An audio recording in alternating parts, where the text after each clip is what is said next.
My own son changed the locks on the house I built my life around and handed the keys to his wife without a word.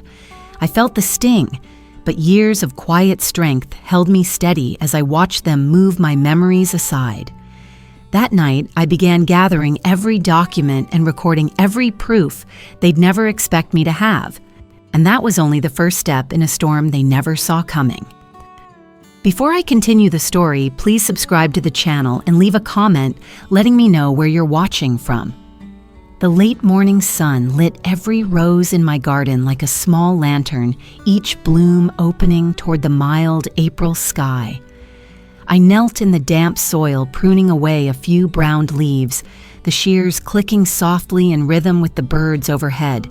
The air smelled of rain from the night before and the faint sweetness of fresh mulch. For a moment, the world was nothing but green stems and pink petals and the quiet hum of a neighborhood where I had lived most of my life. My late husband's memory hovered gently, his laugh in the breeze, the way he once joked that the roses listened better than our grown son. I smiled at the thought, brushing a smear of soil from my palm. The phone rang inside the house, a sudden trill that broke the calm like a snapped twig. I wiped my hands on my apron and hurried in the scent of earth still on my skin.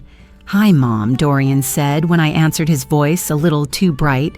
We traded pleasantries about the weather, his new job, the usual polite filler. Then without warning, he said Celine and I sold the house. The check cleared this morning. $620,000, all hers to manage. I pressed the phone tighter to my ear, certain I had misheard. "You sold it." My voice sounded far away, even to me. He kept talking something about starting fresh, simplifying. I barely caught the words. My heartbeat filled the spaces between his sentences. The roses outside seemed to vanish from my mind, replaced by the echo of paper contracts I had never signed. When the call ended, I stood motionless in the hallway. The house felt colder, though the furnace hummed as usual. My fingers trembled, still curled around the silent phone.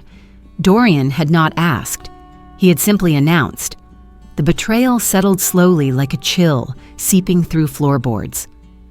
I walked to the window overlooking the garden, the once bright colors muted in the shifting light. I thought of the nights my husband and I spent planning for this home, every board and beam chosen with care, believing it would always anchor our family. My breath came shallow, each exhale tasting of iron and disbelief. A mother should be shocked, yes, but I would not crumble. Not yet. By late afternoon, I stepped outside again, needing the air. Agnes Lark. My elderly neighbor waved from her porch and crossed the lawn with the easy stride of someone who had lived here even longer than I had. "Marisol?" she said, lowering her voice. "I meant to tell you I've noticed car lights over here late at night. Dorian and Celine unloading boxes. Thought you might know." Her eyes held a quiet question. I managed a nod, masking the quick jolt of alarm. "Thanks for letting me know, Agnes. I'll look into it." She patted my arm and returned to her own yard, leaving the scent of her lavender lotion trailing behind. As twilight settled over my roses, I walked the garden's narrow paths, fingertips grazing the cool petals. The house behind me stood solid, but its certainty had cracked. I thought of bank accounts, of the careful savings my husband and I had built, and of the paper Dorian must have signed. Fear pressed at the edges of my mind, but I refused to yield to panic. Instead, I let the night air steady me, the stars beginning to prick the darkening sky. A storm was coming, I could feel it, but I would meet it on my own terms, quiet and observant, as I always had. As twilight settled over my roses, I knew the quiet wouldn't last another night. Evening shadows stretched long across the kitchen floor as I diced a single clove of garlic, the blade's soft rhythm echoing in the quiet house. The memory of yesterday's phone call hovered like a low cloud, Dorian's casual words about selling the house, the $620,000 handed over to Celine. I stirred olive oil into the pan and listened to the gentle sizzle, each sound sharpened by the stillness. The walls, usually a comfort, felt too attentive, as if waiting for something I could not yet name. Outside, the sky deepened to a bruised violet. I set the table for one. A sudden wash of headlights cut across the front windows bright enough to bleach the curtains. I froze, towel in hand. Gravel crunched under tires, followed by the slam of car doors. Through the glass, I saw Dorian's tall frame, stepping from his sedan Celine close behind with a rolling suitcase. They hadn't called. My pulse quickened, but I opened the door with a steady hand. "Hi, Mom," Dorian said, smiling as if nothing had happened. Celine's eyes swept the entryway like a realtor sizing up a property. "We thought we'd spend a few days," Dorian added. His voice carried a question but expected no answer. "Of course," I said, stepping back. Politeness can be armor when wielded carefully. They brought in luggage first, then boxes. I hadn't noticed in the car. Celine moved quickly, setting a vase on the coffee table, sliding framed photos aside without asking. "This corner will look brighter with lighter curtains," she murmured to Dorian, not bothering to lower her voice. He nodded, distracted, while she directed him to shift a chair and clear a shelf. I watched as the familiar arrangement of my living room tilted toward theirs. Each small change landed like a pinprick, subtle but sharp. I kept my face neutral, hands folded against the urge to reclaim each object. After dinner, I made tea for 3. We sat in the living room as Selena crossed her legs and glanced around. "It's such a sweet little nursing home," she said with a soft laugh, her eyes catching mine. The words hung in the air, coated in sugar, but meant to sting. Dorian chuckled nervously, looking anywhere but at me. I felt heat rise behind my ribs, a quiet flame of anger that warmed without showing. "It's comfortable," I replied evenly, letting the pause stretch until the air cooled. She sipped her tea, smile thin. Later, I excused myself and walked to my bedroom, the familiar scent of roses from the garden drifting through the open window. Yet beneath the fragrance, I caught something new, an undertone of intrusion, like damp wood after a stranger's touch. I sat on the edge of the bed, listening to the muted thud of their footsteps as they moved through the house that bore my name. I would not confront them tonight. Watching and waiting would tell me more than an argument could. I lay awake, listening to doors open and close, as if the house no longer belonged to me. I woke to the soft scrape of wood against wood, a sound that didn't belong to morning. It came in careful bursts, push, pause, breath, like someone moving furniture with one eye on a sleeping house. I slipped my feet into slippers and stood in the doorway long enough to smell lemon cleaner and Celine's perfume, bright and powdery. The console table in the front hall had been nudged 4 inches left, breaking the center line I'd kept for years. A blue throw I knitted after my husband passed hung crooked over the arm of the sofa, its fringe shorn where someone had cut a snag instead of coaxing the knot loose. No one asked. No one needed to, apparently. I pressed 2 fingers to my wrist until my pulse settled and began making coffee, as if that could anchor the room back where it belonged. By mid-morning, I decided dusting would give my hands purpose. The hallway frames carried our family years in a neat order. Dorian's gap-toothed smile in 2nd grade the camping trip, where the rain soaked everything but our spirits.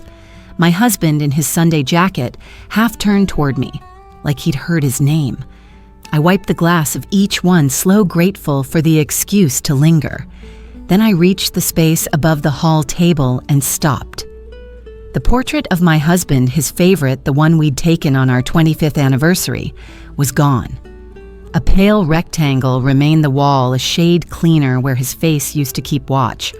My mouth went dry. I checked the dining room, the living room, even the guest room that had been my sewing room long before it became theirs. Nowhere. In the mudroom, a stack of moving boxes that hadn't been there yesterday waited like uninvited guests. I opened the top flaps and found him wrapped in a bath towel, not even a blanket, wedged between a lamp base and a tangle of cords. The towel smelled faintly of lavender and someone else's hairspray. My husband's smile stared up from the curve of glass, tilted patient, as if he'd expected to be set aside. A tiny nick had appeared along the frame, the spot our son had sanded smooth when he was 19 and proud of his first decent woodwork. I didn't cry. I ran my thumb over the nick until the ache behind my ribs steadied into something clean and hot. Then I lifted the portrait the way you lift a sleeping child, set it on a high shelf by the back door, where nothing could fall on it, and closed the box with the gentleness I'd been denied. The rest of the day moved like a slow eraser. Celine drifted from room to room with a tape measure and an app on her phone that showed her after pictures, before she'd lived a single before. "We'll brighten this," she told Dorian, tapping the wall where our autumn wreath hung. "The yellow is dated." She eased my books into stacks on the floor and slid a glossy coffee table book about resorts into their place. Dorian carried things, mostly. When I caught his eye, he looked past me toward a window or the floor the way a boy stares at the middle distance when he knows the rule he's breaking. "Mom, do you mind if I move this chair?" he asked. Finally, hands already on the arm. "I mind," I said, soft enough that only I could hear it, and let him move it anyway. Every change was small enough to be arguable and large enough to be a message: you had a life here. Now we have plans. Late afternoon brought a delivery van. The driver set 2 boxes on the porch, asked for a signature left before I could blink. I carried them to the kitchen and found a receipt tucked under the packing slip, its ink still warm. A designer brand name I recognized but never owned stared back at me. Handbag limited edition, priced higher than my first car. Beneath it, a weekend booking at a resort on the Oregon Coast Ocean View Suite, add-ons prepaid. I sat at the table with the receipt under my palm and did quiet math. If this was a single day's appetite, the $620,000 they'd been given would thin like fog in sun. I thought of the night Dorian was born, and my husband counted every dollar before buying me a bouquet, choosing daisies because they last longer. I folded the receipt and slid it into my recipe box between pound cake and chicken pot pie. Recipes are instructions for repeating what you love. Sometimes they are records of what you must remember. Evening settled on the house with a hush it didn't keep. In the living room, Celine arranged throw pillows like trophies and told Dorian they needed a larger television. "Your mother deserves modern comfort," she said, as if the room had asked for permission and I had denied it. I stepped outside. The garden held its own weather, one of earth and rose and the last sweetness of the day. I knelt where new growth pushed pale and brave from thorny canes, and I breathed until my shoulders loosened. In the kitchen, muffled laughter rose and fell. In the yard, a bee worried the petals of a blush pink bloom, and then moved on, work done. I touched the label on a rose my husband planted the year he got his promotion. For good years, he'd said patting soil around the roots. The cane had grown leggy, reaching some branches, in need of pruning. "Not yet," I whispered to it, and to myself. "Not yet." Let them think I am the wallpaper they plan to peel. Let them think the quiet means surrender. Quiet is a tool if you hold it long enough. I would notice what came in and what went out. I would store receipts where recipes live. I would learn the rhythm of their steps and the way Selene's voice sharpened when she said the word budget, which she rarely did. I would place my husband's portrait where the morning light could find him again. And I would wait, because timing makes all the difference between pruning and harm. The sky dimmed to watercolor. The porch light clicked on, splashing a soft circle on the steps. Somewhere inside, a cabinet door shut and a drawer opened, the sound of people claiming drawers that didn't belong to them. I rested my palm on the warm rim of a clay pot and felt my heartbeat settle into the garden's slower clock. There are seasons for growing and seasons for gathering what you'll need when the weather turns. Tonight I gathered resolve, quiet, plain, and sharp-edged. They might erase rooms, but they would not erase me. Under the fading light, I promised myself I would remember every detail. Morning found me at the stove, counting breaths between the kettle's first sigh and its boil. I laid 3 mugs on the counter out of habit, then set one back, then took it out again. The house waited with me, every pipe and board listening. When Dorian came in, he rubbed his neck like he'd slept on a bus and reached for the honey the way he did when he was 10. Celine followed 2 beats later, hair-pinned, smooth phone face down, but lit with a soft pulse that kept catching my eye. "Coffee?" I asked. "Let's sit," Selena said, as if I'd offered a meeting rather than breakfast. She slid into the chair at the head of the table like it had always been hers and folded her hands. I've been thinking about how we can run this house efficiently so you don't have to worry. Chores purchases little things that add up. I'm happy to help manage. Dorian opened his mouth. Mom. Selini's thumb, tapped his wrist under the table, polite as a bell. He closed his mouth. The kettle clicked off. I poured slowly, steam curling up like a curtain, and took my seat where I could see their faces framed by my roses in the window. I'm sure you have lots of ideas, I said, and didn't add that I had a lifetime of them. We'll handle groceries and deliveries, she continued. Meal planning subscriptions, that kind of thing. Your energy is precious. Say yes and let us take this off your plate. Dorian stared into his coffee as if the answer floated there like grounds. He nodded to no one. I blew on my tea and tasted the tiniest scorch enough to remind me to move carefully.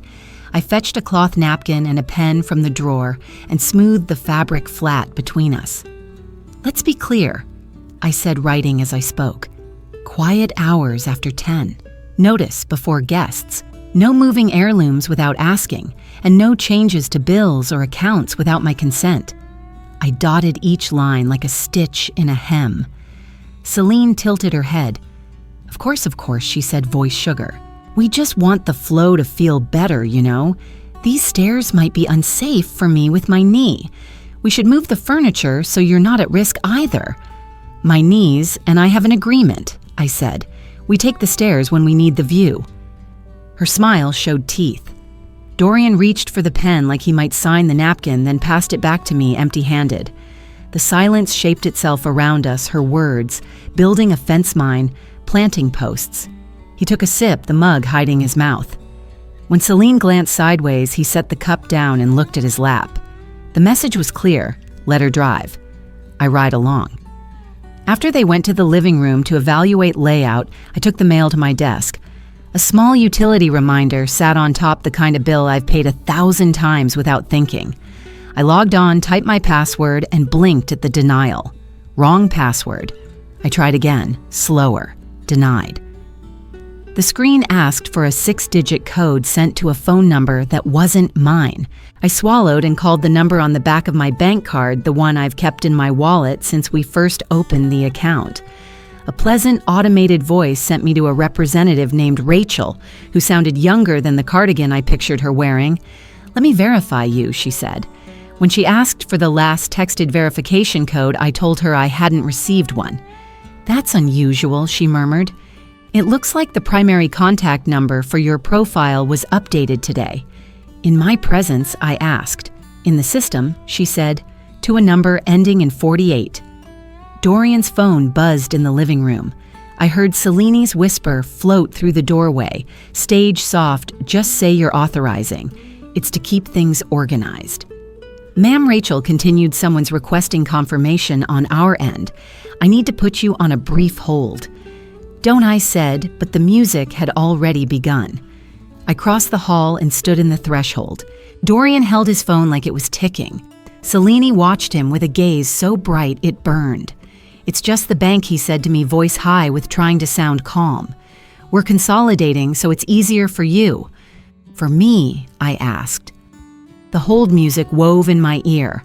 Or for the person who wants the password to be their name? Celine smiled without blinking. We're aligning things. You're still on everything. Rachel clicked back. Mrs. Greer, I have a Dorian on another line confirming he's permitted. He's not permitted to change my contact information, I said. Restore my number now and note my objection. I will come in person today if necessary. There was a pause, the sound of policy turning its pages. I can submit a reversal request and flag the account, Rachel said, careful now. You may need to visit a branch with ID. Submit it, I said, and email me the ticket number. Of course. We'll figure this out, Dorian said, but his eyes darted to Celine as if asking if that was the right line. She stroked the edge of her phone with her thumb like it was a pet. When the call ended, I went to the printer and fed it paper. I printed the failed login screen, the email from the bank, the timestamp of the change. I wrote Rachel's name and the time beside it in neat blue ink. In my desk drawer, the one with the brass key, I placed the papers in a folder labeled with today's date.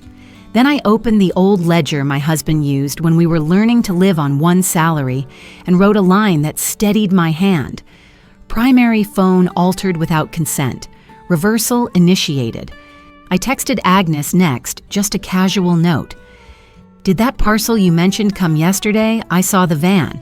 She replied with a thumbs up and the time she'd noticed it, which was exactly the kind of quiet witness a future needs. I thanked her for the rhubarb recipe she'd slipped through the fence last week. If they ever looked, they'd find a conversation about pies. When the house emptied to the back for a while, Celine outside on a call, Dorian fiddling with the hose, like it was a problem he could fix, I made a small migration of my own. I moved my checkbook, social security card, passport, and the spare key to my car into a handbag I kept in the closet, the one with a clean lining and a zipper that never snags. I placed it by my bed and slid a notepad into the pocket. On the first page, I wrote a sentence and then said it out loud until it felt like it belonged to my mouth. These are my accounts. Restore my access. I walked the rooms and named what was mine, not for them, for me. The oak table Dorian had eaten his first peaches at the quilt I stitched when winter needed color.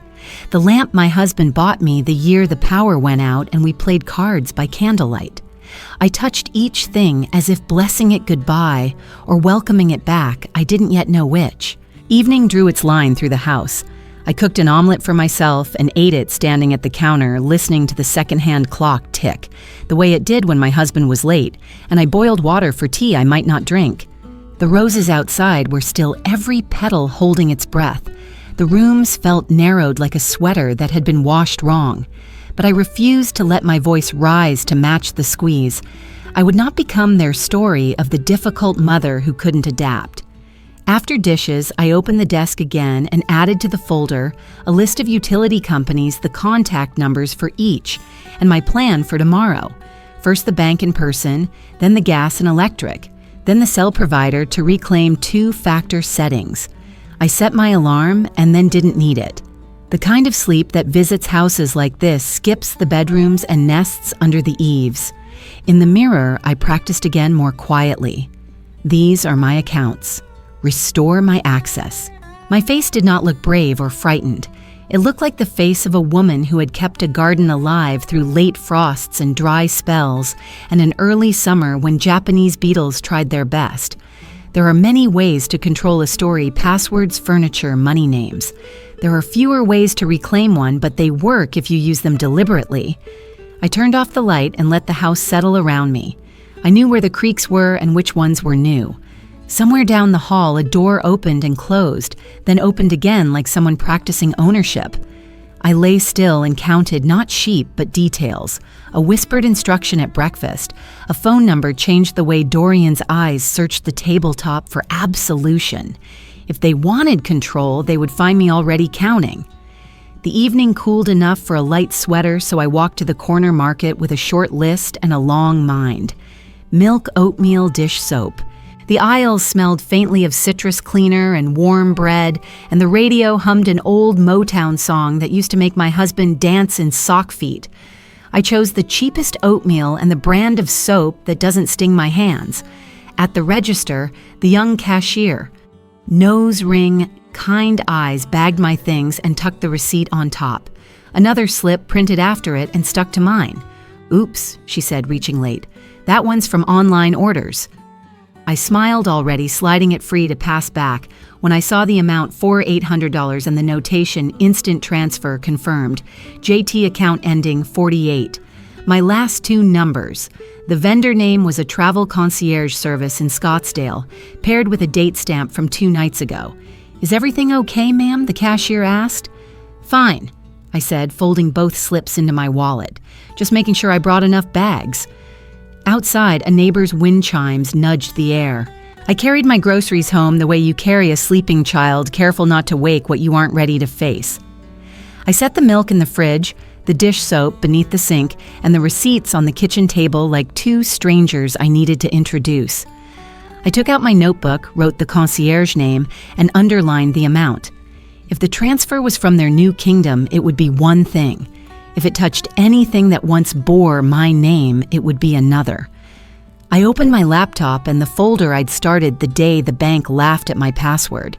Dates, call logs, the reversal ticket copies of statements, each named like a bead on a rosary.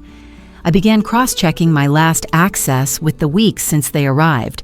2 large transfers out, both routed to an account number I didn't recognize, both annotated with vague memo lines, project phase settlement deposit. A third smaller transfer sat between them like a decoy. The pattern felt deliberate, not sloppiness, but cover. But I read each line twice, then a third time, willing the numbers to confess. My pen hovered, then settled. I wrote a single sentence to steady my breathing. Money leaves faster when no one is watching. The house hushed when the sun slipped behind the maples. I made tea and left it to steep until it went cold, the cup proof of time passing. From the hallway came the sound of drawers opening and shutting, the thud-thud of a closet door that doesn't sit right on its track.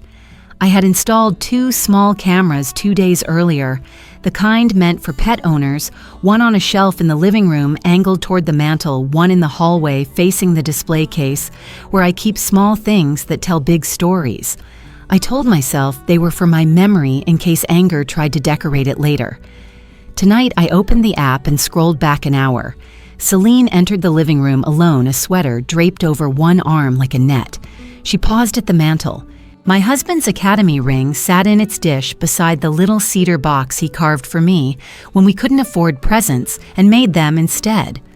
She lifted the dish, looked toward the hallway, and smiled the way people smile at mirrors, confident they will get what they want. She slipped the ring into her sweater pocket and replaced the dish at a slightly different angle, as if the house wouldn't notice if the shadow fell in a new direction.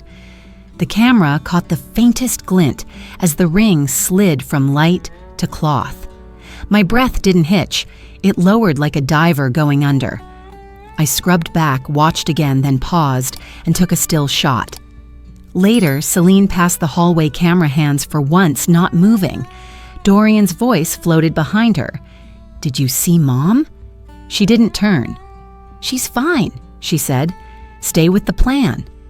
I saved the clip to the computer, then to a small encrypted drive I keep in a tin of buttons labeled assorted. I wrote the time down to the second and the file hashed the software generated, because people respect numbers even when they refuse to respect you. I printed 2 frames and slipped them into the folder with the receipts. The account screen grabs the bank ticket. Evidence turns pain into shape. Shape can stand up in a room. I emailed the clip to a new address I created that afternoon, one no one else knew then, to a second address belonging to someone who signs their name on official letters. I didn't write a note. I wanted the image to breathe without adjectives. I sat back, let the chair hold me, and looked at the empty space on the mantel. Dust leaves small halos around what's taken its own kind of witness. I thought of my husband sliding that ring on after washing dishes, twisting it, tapping it on the table, when a story made him laugh. I thought of Dorian at 7, holding the ring up to the window because it made a circle of mourning on the wall. Betrayal arrives as a shock and then returns as math, this minus that here, minus what should be here. The difference between who loved you and who loves what you own. I closed the laptop, turned off the lamp, and let the house become a map of sounds. Celine's steps light and certain. Dorian's heavier, then pausing outside my door as if he might knock. He didn't. I wrote one more sentence on the notepad I keep by the bed, the same page where yesterday I practiced my bank line. I will not be erased. I said it once softly, and the quiet around it shifted from hurt to edge. Plans need time and cool rooms. I set my phone to silent, slid the encrypted drive into the lining pocket of my handbag, and listened to the street settle, to the far-off train, to Agnes's chimes, counting a wind we could not see. With the ring hidden in her pocket and the evidence secured in mine, the night itself seemed to hold its breath. The kitchen smelled faintly of rosemary and scorched toast when I came down that Saturday morning. Sunlight streamed through the west window, catching dust motes that drifted like tiny sparks. Dorian stood at the counter slicing tomatoes, while Selena dictated a list of expenses, milk utilities, that silly landscaping bill. Her voice cut through the quiet like a paring knife. "You don't need to buy extra roses, Dorian." "We're not running a park," she said, tapping her phone with a quick, sharp rhythm. I poured coffee and kept my face neutral. "Those roses are already paid for," I said, keeping my tone even. Celine's eyes flicked toward me, cool and bright. "Every dollar counts," she replied, her smile tight. The tension thickened the air until even the refrigerator's hum sounded defensive. I stirred my coffee, willing my pulse to stay slow. By early afternoon, clouds gathered behind the maples and the air pressed heavy. I stepped onto the porch to sweep a few leaves from the steps, just as a pair of headlights glared across the driveway. Celine followed Dorian out of the house, her heels striking the concrete in crisp punctuation. "You've been looking at our accounts," she said without greeting. Her voice carried over the hedge to the sidewalk. "Why are you meddling in our marriage finances?" I blinked, startled by the sudden attack. "I check my own accounts," I said, broom still in hand. "You mean our accounts?" She snapped a brittle laugh, escaping. "Don't think I don't know about the cameras and your little spy games." Dorian shifted beside her, eyes fixed on the ground. A screen door across the street creaked open. A neighbor stepped onto his porch. Another window lifted with a squeal. The street seemed to hold its breath. Celine's words tumbled faster, louder. "You can't stand that your son has a life without you. Maybe you should move to a nursing home where someone actually wants you." The insult cracked like a whip in the cooling air. I felt the sting, but refused to give her the satisfaction of a flinch. "This is my home," I said quietly, each word shaped and deliberate. "You will not speak to me like that." She threw her hands up, mock disbelief, bright on her face. "See, she spies, she accuses, she plays victim." Her voice climbed over the hedges and into every open window. Dorian stayed silent, shoulders rounded inward. I met his eyes for a heartbeat enough to remind him that silence is a choice, and then turned my gaze to the roses lining the walkway. Their calm steadiness steadied me. The street had filled with a hush that was almost louder than shouting. Agnes Lark approached from her porch, her cane tapping a slow rhythm. She didn't interrupt, just stood close enough that I felt her quiet allegiance. Across the way, a teenager filmed discreetly with his phone. Curtains trembled as more neighbors watched. I straightened my shoulders, the broom balanced lightly in my hand. Celine's voice finally faltered under the weight of so many witnesses. She muttered something to Dorian and tugged his arm toward the house. He followed, still silent, the door closing behind them with a hollow clap. The air smelled of rain and judgment. Inside the house felt both familiar and foreign. A teacup lay shattered near the sink collateral from the morning's tense brunch. I knelt, sweeping the shards into a dustpan. Each fragment caught a glint of the muted light, sharp and certain. I thought of the folder hidden in my desk, receipts recordings, quiet truths waiting their turn. Their laughter floated faintly from the kitchen as I emptied the dustpan, every chuckle a spark to my resolve. I washed my hands, dried them carefully, and placed the broom back in its corner. Their laughter echoed in the kitchen while I swept the shards, each piece sharpening my resolve. Night dropped over Tacoma like a heavy quilt, the kind that mutes every sound and leaves only breath and heartbeat. I sat on the porch with a wool throw over my knees, the slats cool beneath my palms. The roses were only silhouettes now, dark cups, holding what was left of the day. Through the front windows came a muffled rise and fall, Celine's sharp consonants, Dorian's softer replies that never quite formed into defense.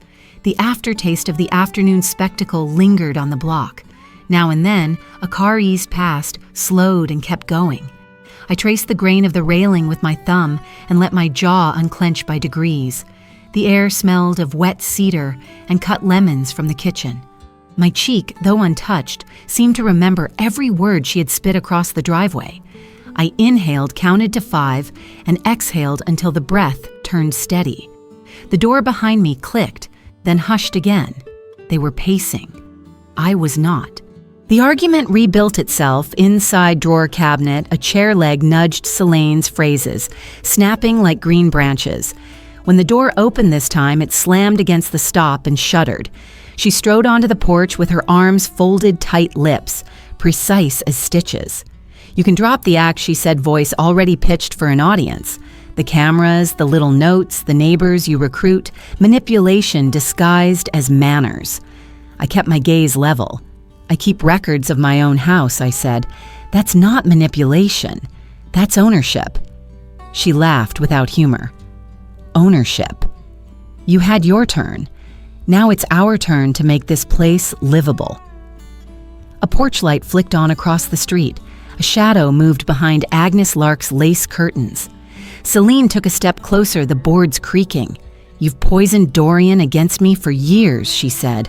"Always the saint, always the martyr." I let the words pass through me the way the evening breeze did.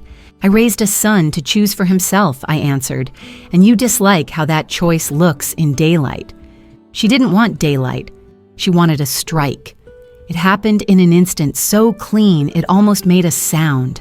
Her hand flashed up, flat and swift, finding my cheek with a crack that split the night open. Heat flooded my skin. The world shrank to the imprint of her fingers and the salt of shock on my tongue. For a heartbeat, I saw only the porch rail, the dark yard, the glint of a neighbor's phone screen. Dorian stood in the doorway like a man caught in a photograph he hadn't consented to. Hands out, eyes wide, no words arriving. From somewhere down the block came a whispered, "Oh my God," followed by the hush that descends when a boundary is not only crossed, but obliterated. My mouth tasted like copper patience. I set my hands in my lap and willed them to stillness. "Do not touch me again," I said, and even the moth at the porch light seemed to pause on the last word. The neighborhood breathed in, then out. Agnes's door opened with a slow dignity, and she descended her steps with the cane that had measured her years here. Enough, she said, not loud, but final. She placed herself between us with the authority of a librarian closing a book. Curtains stilled. A screen door across the street clicked shut. Celane's face flickered defiance, then calculation, then a performance of wounded innocence tailored for any lens still recording. "She provoked me," she said to no one in particular. "Look at her, she's been spying, telling people lies." Agnes turned her head a fraction toward me, the smallest nod. I kept my posture easy, my voice low. "Neighbors," I said, addressing the air more than the faces behind it. "Thank you for your concern. We'll handle this inside." The theater dissolved once the audience was released. Celane's shoulders twitched. Dorian shifted as if to speak, then swallowed the words and looked at his shoes. The roses moved a little in the night wind, brushing the trellis like a whisper of cloth. I stood the throw, sliding from my knees, and opened the door. "Come in, Dorian," I said, and left the invitation resting on the rug between us like a neutral line. He didn't cross it. I stepped into the hallway, closing the door with the gentleness I owed the house, if not the moment. The entry smelled faintly of beeswax and rain. In the dim, I touched my cheek, once careful, brief, then let my hand fall. In the living room, the desk lamp made an island of light over my folders. I sat and drew the night toward me in the shape of facts, the time on the porch clock, the nearest parked car. The angle of the neighbor's light, the distance between steps. I wrote without hurry. I labeled a fresh envelope and slid inside a summary on a single-page date, names present, observable actions. The slap did not own the story. The record did. I moved through the quiet house, resetting small dignities. A frame straightened, a coaster returned to its ring on the side table, while the voices outside dwindled to footsteps and then to nothing. In the kitchen, I pressed a cool cloth to my cheek, felt the throb settling into a steady drum. The refrigerator clicked off. The silence felt earned. I opened the drawer where Celane had once rifled and removed a new thumb drive, saving copies of the porch camera angles from earlier in the week. I let the file bar crawl at its own pace and watched my reflection in the window, an older woman with a square jaw and a steadier spine than she had yesterday. The drive finished with a soft chime. I labeled it with today's date and locked it in the desk. Then I washed the cloth, folded it, and set it to dry beside the sink. I returned to the porch only long enough to collect the wool throw and breathe the cedar air one more time. The street had gone to sleep. Somewhere a train horn pulled a thin line across the night. I locked the door, checked the windows, and switched off the hall light. In my room, I placed a small notebook on the nightstand and wrote tomorrow's first task at the top of a clean-page bank notary witness statement. I closed the cover and slid it under my palm as if sealing a promise. The house creaked old wood, relaxing after a held breath. I lay back and let the ache in my cheek fade into something useful. The sting on my cheek faded, but the resolve beneath my skin burned brighter. The first light of Sunday crept through my curtains like a soft call to action.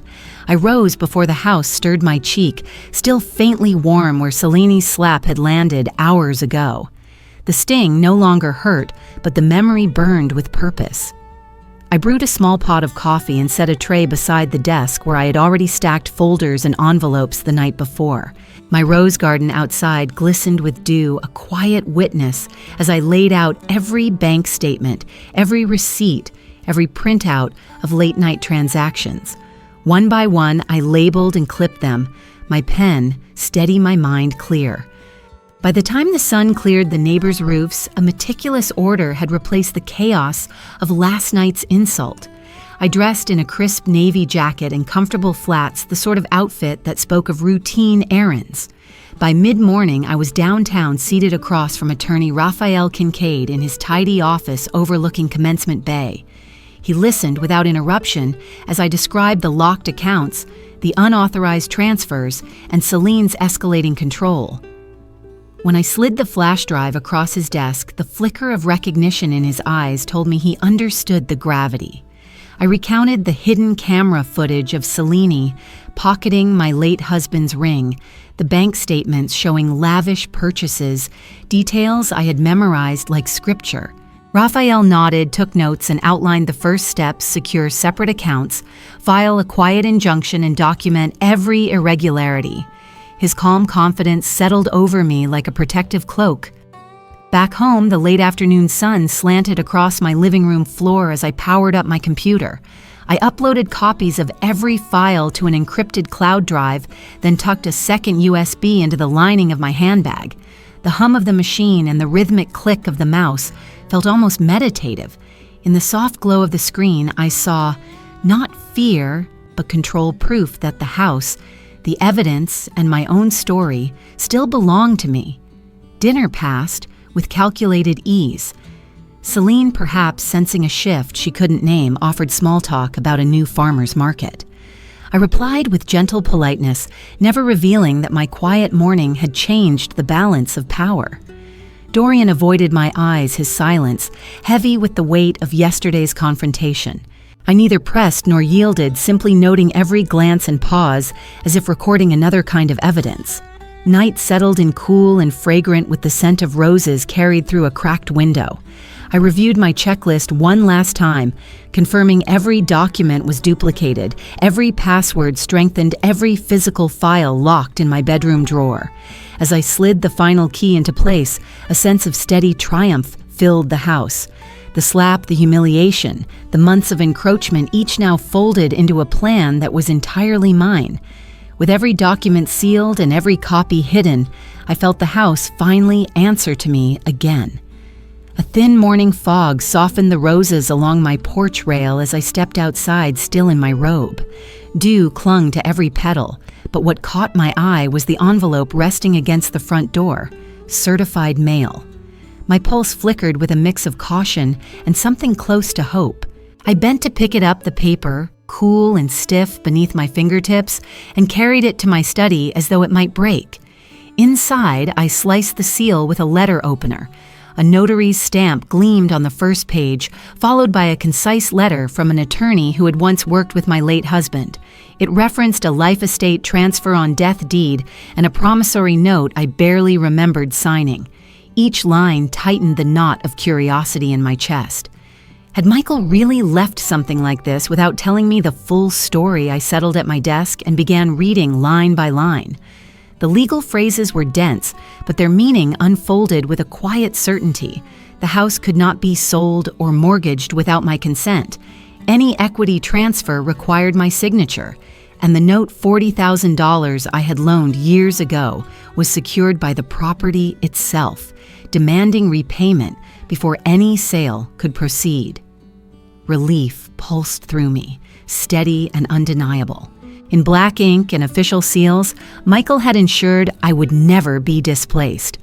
As I traced the familiar curve of his signature, a memory surfaced a rainy evening when he'd insisted we take care of the boring details. I'd teased him about his fussing, never realizing how foresighted he was. The recollection wasn't sentimental. It was a map leading straight to this moment. Even the notary's stamp bore the date I dimly recalled, a quiet proof that Michael's love had outlasted him. I phoned Rekeyed and drove downtown with the folder secured in my bag. His office smelled faintly of cedar and paper ink. Together we checked the county database. The deed and note were recorded exactly as described. Raphael printed a ledger of missed repayments and explained how these documents gave me standing to demand restitution and even seek an injunction. Each word steadied me. Evidence was no longer a collection of scattered clues, it was a shield. Back home, I moved with calm precision. I labeled each exhibit deed addendum, promissory note bank changes, receipt trail, the ring theft clip. One by one, they slid into a single slim binder. The house was silent except for the soft click of each page protector, each sound a promise of order. By late afternoon, the sun stretched long stripes of gold across the roses outside my window. I placed the folder beside my handbag and exhaled slow and sure. Every detail was ready. Tomorrow, those pages would speak in a language Celine and Dorian could not twist. The courthouse doors swung open as I stepped inside with Rekeyed at my side, the morning drizzle still clinging to my coat. I held the slim folder close its weight, a steadying reminder of every quiet hour I had spent gathering proof. The marble lobby smelled faintly of paper and old polish, a scent that pulled my nerves into focus. Each step on the stone floor echoed with resolve, not fear. The preliminary hearing began with the formality of a clock striking the hour. We sat in a hushed courtroom where the judge's bench rose like a dark sentinel. Dorian and Celine entered behind us, their clothes slightly rumpled, eyes darting. My son avoided my gaze. Celine's jaw was tight, her shoulders squared as if to challenge the very air. I felt my heartbeat in my fingertips but kept my breathing even the way I had practiced in my garden. Raphael stood first, voice firm but calm. He presented the petition, an account of unauthorized banking changes, the mysterious cash transfers, the missing wedding ring. The judge listened, face unreadable. When Celine attempted to interject, her words came sharp, but the judge raised a single hand and the room quieted. The hush felt like a tide drawing back before a wave. One by one, our exhibits came forward. Screenshots of account logins scrolled across the courtroom monitor, each timestamp a small hammer. The deed addendum glowed on the screen, the signature of my late husband, a quiet witness from another time. The promissory note followed its language, crisp my life estate interest, secured beyond question. Then the video clip played, Celine pocketing my wedding ring. Her movements caught in the soft whir of night vision. Gasps rippled through the gallery. I kept my eyes fixed on the judge, refusing the satisfaction of looking at Celine. The judge leaned forward slightly. Mrs. Greer? He said your documentation is clear and complete. His gavel struck once a sharp punctuation. This court orders the immediate restoration of all misappropriated funds. Furthermore, the occupants Dorian Greer and Celine Farrow are to vacate the property within 72 hours. Your life estate rights are hereby affirmed and protected. The sound of the gavel's second strike rang like a bell of release. Celine's face flushed a deep, angry red.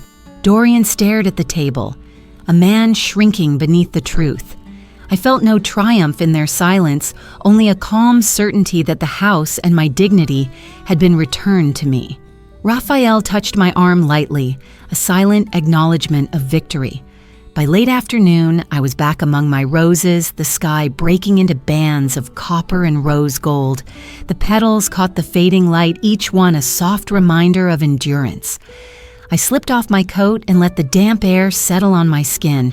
For the first time in weeks, the house behind me sounded right quiet, unclaimed by intrusion. I knelt to gather a few fallen petals, their scent rising like a benediction. Strength had never been in shouting. It had lived in the patient collection of facts, in the silence that waited for the right moment to speak. By evening, the house finally sounded like mine again, quiet and completely my own. Morning came like a gentle hand on my shoulder. A rinse of rain had polished the flagstones, and the air over Tacoma carried that soft, cold scent that lives only in April. I lifted the old metal watering can and walked the beds behind my craftsman. The roses met me with beaded petals and quiet appetite. I checked soil with a fingertip, trimmed a curled leaf, untangled a stem, resting against its trellis. The house, newly mine again, in fact, breathed beside me. Floorboards, settling pipes ticking as the heater clicked off. I let those sounds move through me like a hymn. Yesterday's order still hummed at the mind's edge, but I did not rehearse it. I simply noticed the steadiness in my chest and how the morning seemed to approve. I watered the new bush by the fence, the one Dorian and I planted years ago when his back was younger, and felt the can grow light in my hand. Near noon, a shadow crossed the porch glass. A knock followed, soft, unsure. I wiped my hands on a towel and opened the door to find Dorian holding a paper bag from the co-op on Proctor. Eggs Milk Collards. He had remembered the brand I like. He looked older at the edges. A tiredness sleep would not touch. For a moment, he stood there like a man who had walked the long way around his life and found the gate at last. "Hi, Mom," he said, his voice scraping at the end. "Hi," I answered. "Come in out of the damp." We did not touch. He set the bag on the counter. He glanced at the window above the sink as if the glass might offer him a script. When he finally spoke again, his eyes stayed on his hands. "I was wrong," he said, "about more than I want to admit. I let someone else do the thinking I should have done." I waited. Some apologies need space to stand up straight. I told myself we were building a future, he said, when really I was abandoning a past I didn't respect. I knew you wouldn't shout. I hid behind that. I pulled 2 mugs from the shelf. Tea, he nodded. The kettle whispered. He spoke of money like a river Celine called endless, of nights he kept his mouth closed because the alternative felt like drowning.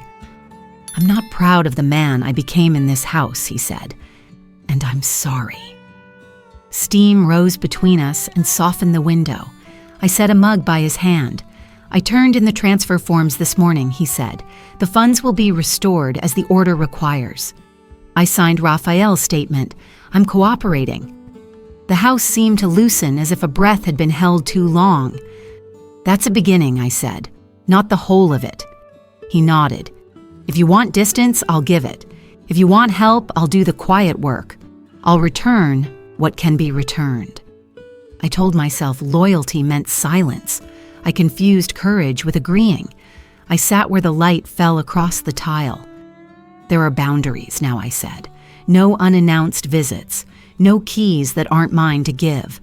No opinions about my accounts. If you need me, call first. If I need you, I will say so." He folded his hands. "Yes," he said. Not defensive, not eager, just yes. We carried our mugs to the back steps. The roses trembled in a thin breeze. He saw the new bush by the fence. "I remember planting it," he said. "You told me to water the roots, not the leaves. That advice travels," I said. He let out a long breath. "I'll keep the court's distance," he said as he rose to go. "If you ever want to see me, I'll come like a guest who respects the house." At the door, he paused. "Thank you for not yelling. It would have been easier to hate you if you had. Hatred is cheap," I said. "It spends fast and buys nothing."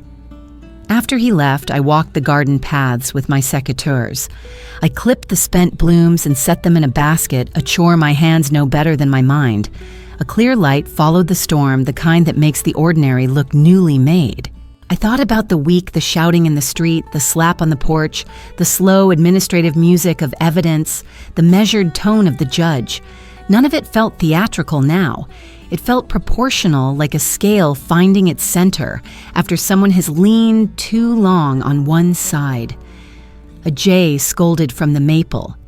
Agnes wind chimes answered from across the fence with a tired little song. I breathed, counted to 5, and looked at the place on the hallway wall where my husband's portrait would soon return. Some absences protect what they hold. Some must be corrected. I know the difference now. Inside, I opened 2 windows and let the house take new air. I washed our mugs and slid them shoulder to shoulder in the cabinet. In the study, I straightened the folder of exhibits and tucked it into the bottom drawer, no longer as a weapon, but as a record of how silence chosen on purpose can hold a line until the wave passes. Evening laid a soft gray over the rooms. I sat at the desk with a clean page in my journal and wrote day down plain my son came alone. He brought groceries and the truth he owed. I gave him tea and boundaries. We agreed on what respect might look like if it learned to walk again. I did not write the word forgiveness. I wrote practice. When I finished, I set the notebook under the pen. A train sounded low beyond the hill, folding the day toward night. I stood in the doorway and breathed damp air from porch. The house answered with a hum. Not loud, not urgent, present. The kind of quiet you earn and keep by choosing it. Yes, as twilight deepened, the house hummed with a peace I had earned, one patient breath at a time.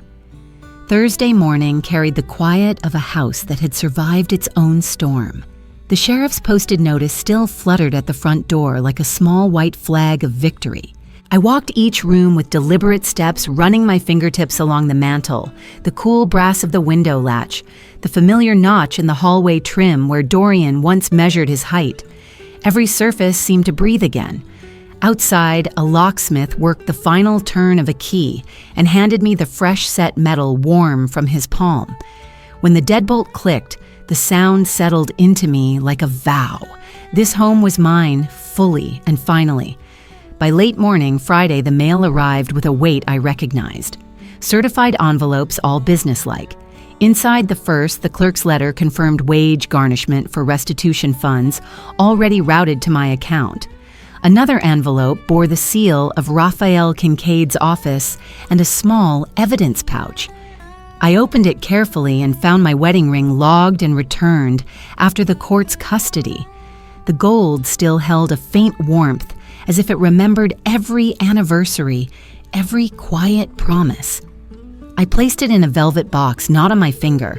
Memory, yes, but the lesson stayed where it belonged. That afternoon, I brewed tea and sat at the kitchen table, pen in hand, composing the boundary letter to Dorian. I chose each word like a brick firm, but not cruel. Clear terms, contact by phone, only a schedule for monthly repayment, a standing therapy requirement, no third-party financial requests. Later, at a small diner downtown, he read the letter in silence while rain tapped the windows. He signed the structured repayment plan we had outlined, weekly counseling, a 6-month review. We shared a brief hug-love without enabling. His eyes carried gratitude and a hint of shame, and I let them speak without interruption. Saturday brought the final formality.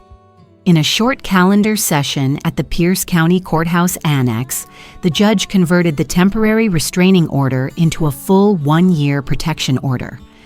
Celine's attorney tried a thin smear of accusation, but the judge tapped the gavel with quiet certainty. The order stood restitution, enforced my life estate rights, affirmed, and the peace of this house legally sealed. I left the courtroom with a calm that felt like sunlight after long rain. Sunday dusk arrived soft and cool. Agnes came over with her gardening gloves, and together we knelt by the front border to transplant a vigorous rose cutting its roots, wrapped in moist burlap leaves, trembling with new life. Beside us on the porch rail rested the velvet box holding my ring, an unspoken altar to endurance.